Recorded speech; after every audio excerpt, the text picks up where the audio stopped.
एक ऐसी फाइल जो 30 साल तक बंद रही, एक ऐसा सच जिसे अगर समय पर समझा जाता तो शायद इतिहास कुछ और होता। दिसंबर 1999, भारत अभी अभी कारगिल के जख्मों से उभर रहा था। देश के हर कोने में शहीदों की कहानियां गूंज रही थीं और लोगों को लग रहा था अब सब ठीक हो जाएगा। लेकिन सच कुछ और ही था। बॉर्डर के उस पार एक और खतरा पल रहा था और इस बार दुश्मन ने बंदूक नहीं बल्कि प्लानिंग का सहारा लिया था। दिल्ली के एक छोटे से ऑफिस में एक ऑफिसर के हाथ एक ऐसी फाइल लगी जिसमें लिखा था वार्निंग, एक बड़ा हमला तैयार हो रहा है। फाइल में डिटेल्स थी, डेट, जगह और तरीका, लेकिन ये फाइल कभी ऊपर तक पहुंच ही नहीं पाई। सिस्टम के अंदर कुछ लोगों ने इसे इग्नोर कर दिया, कुछ ने इसे लो प्रायोरिटी का लेबल दे दिया और धीरे धीरे ये फाइल धूल में दब गई।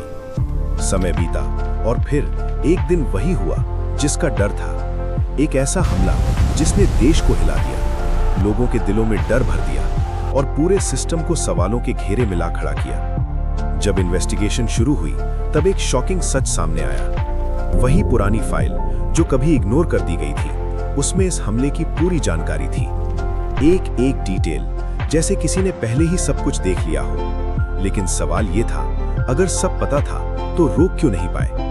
क्या ये सिर्फ एक गलती थी या फिर सिस्टम की सबसे बड़ी नाकामी? जैसे जैसे सच सामने आता गया, वैसे वैसे एक और सच भी उभरने लगा। कुछ लोगों ने जानबूझकर इस फाइल को दबा दिया था, क्योंकि अगर ये सच बाहर आता तो कई बड़े नाम एक्सपोज हो जाते। देश के अंदर ही एक ऐसी लड़ाई चल रही थी जो आम लोगों को कभी दिखाई नहीं दी। पावर, पॉलिटिक्स और प्रेशर, इन सब ने मिलकर एक सच को 30 साल तक छुपाए रखा और जब तक ये सच बाहर आया तब तक बहुत देर हो चुकी थी।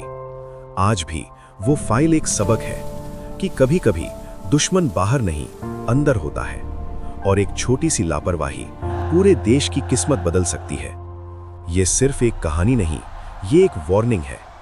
अगर आपको ऐसी सच्चाइयों पर बेस्ड रियल डॉक्यूमेंट्री वीडियोस देखना पसंद है तो इस चैनल को सब्सक्राइब जरूर करें, क्योंकि यहाँ हम लाते हैं वो कहानियां जो अक्सर छुपाई जाती हैं।